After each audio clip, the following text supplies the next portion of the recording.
आणि आमचे राज ठाकरेजी म्हणाले 20 वर्ष झाले आता जेलमधनं बाहेर आल्यासारखं वाटतंय.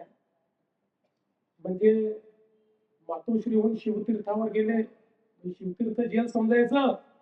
अरे जेलमध्ये घातलं कोणी तुम्हाला? कोणी तुम्हाला घातलं जेलमध्ये हे तरी सांगितलं पाहिजे.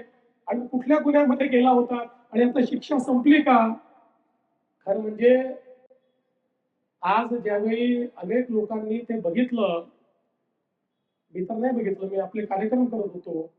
मला अनेकांनी सांगितलं की राज ठाकरेंची काही बॉडी लँग्वेज लक्षात येत नव्हती, काही जमत नव्हतं, नेहमीसारखे राज ठाकरे वाटत नव्हते. मी तुम्हाला यापूर्वी सांगितलेलं आहे, आमच्या अमित साटमनी देखील सांगितलेलं आहे, हा प्रीती संगम नाही आहे, हा भीती संगम आहे.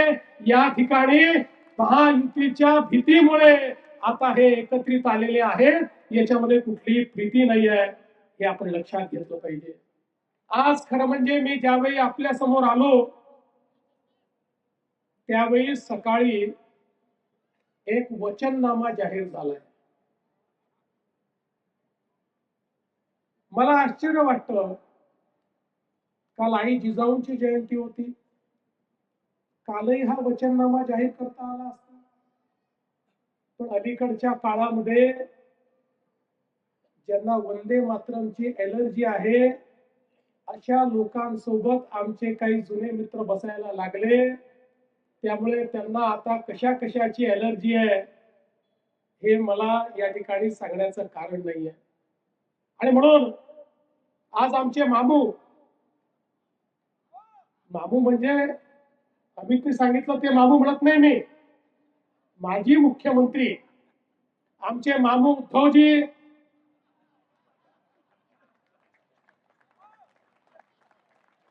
आणि नव्यानेच पुन्हा एकदा प्रेम उफाळलेले राजजी यांनी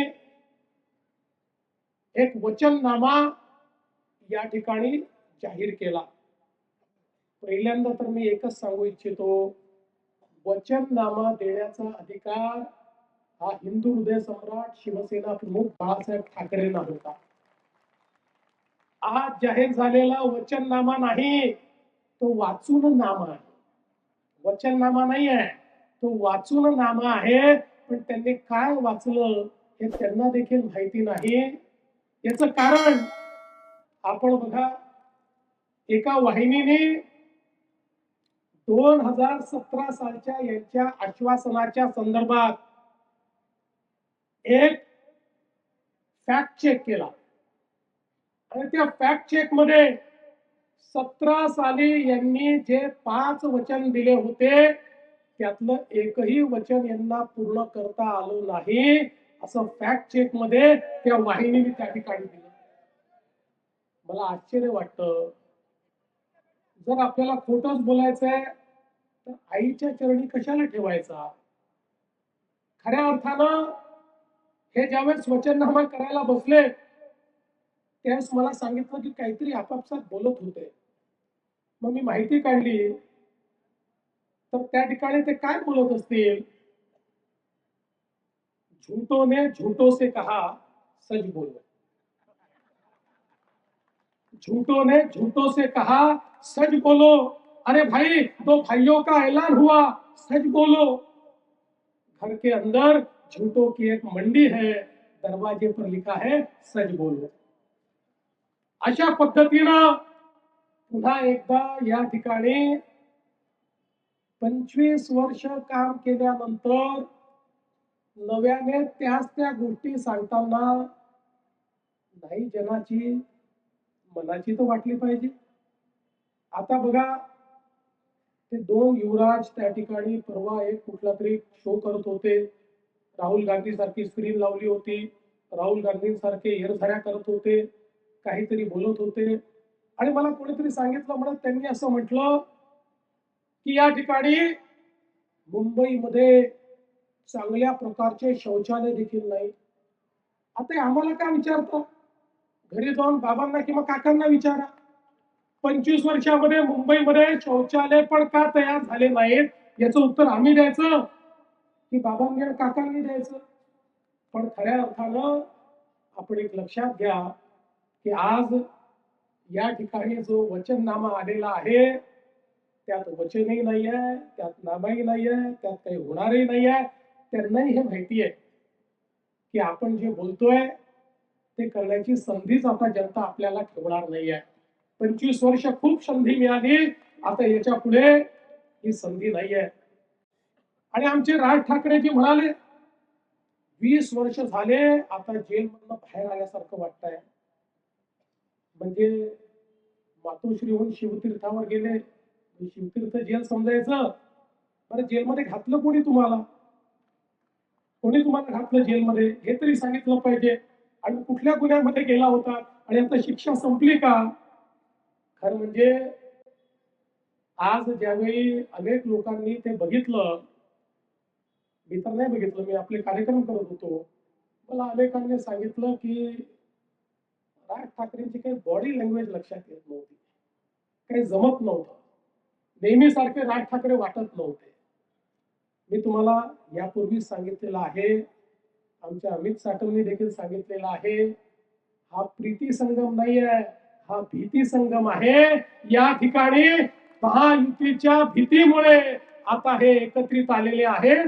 याच्यामध्ये कुठलीही प्रीती नाही आहे, हे आपण लक्षात घेतलं पाहिजे. मला कोणीतरी म्हणालं कार्टुनिस्ट आणि कॅमेरामॅनची युती झाली. मी म्हटलं नाही, असं म्हणणं योग्य नाही. मग म्हणे कॉमेडियन आणि कॅमेरामॅनची युती झाली. म्हटलं हेही म्हणणं योग्य नाही. मी त्याला स्पष्ट सांगितलं कोणाचं प्रोफेशन काही असू शकतं, त्याच्यावरनं तुम्ही त्यांची खिल्ली उडवणं हे योग्य नाही. ही युती कार्टुनिस्ट आणि कॅमेरामॅनची नाही आहे, ही युती कन्फ्युजन आणि करप्शनची युती आहे. एक कन्फ्युज आहे आणि दुसरा करप्ट लोकांचा नेता आहे. कन्फ्युजन आणि करप्शनची नीती आहे. आणि खऱ्या अर्थानं आपण एक लक्षात घ्या, या कन्फ्युजन आणि करप्शनच्या विरुद्ध आमची युती कॅपॅसिटी आणि करेजची युती आहे.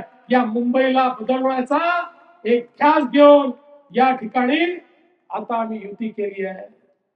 बघा आता यांना मराठी माणूस नको आहे, यांना चंगेज मुलतानी आता जवळचा वाटतो. आता चंगेज करतात त्या ठिकाणी पायघड्या टाकण्याचं काम चाललेलं आहे. बलात्काराचा आरोप असू द्या, खोटे प्रमाणपत्र असू द्या, त्यांच्याकरता पाय घड्या घालत हे निघालेले आहेत. आणि म्हणून बंधू भगिनींनो, खऱ्या अर्थानं आज जर या ठिकाणी आपण बघितलं तर यांच्या जवळ सांगण्याकरता काहीच नाही, हे काहीच सांगू शकत नाही. हे या ठिकाणी कुठल्याही प्रकारे विकासावर बोलत नाहीत. मी तर 4 वेळा सांगितलं, 4 वेळा की विकासावरचं यांचं भाषण दाखवा आणि 1000 रुपये मिळवा. माझे 1000 रुपये अजून खिशातच आहेत, ते जातच नाहीत. त्यामुळे आज मी ठरवलं की आता 1000 रुपये नाही, ते जर विकासावर बोलले मी 2000 रुपये या ठिकाणी देणार आहे. मी माझा प्राइज मनी जो आहे आता 2000 रुपयाला दिलेला आहे.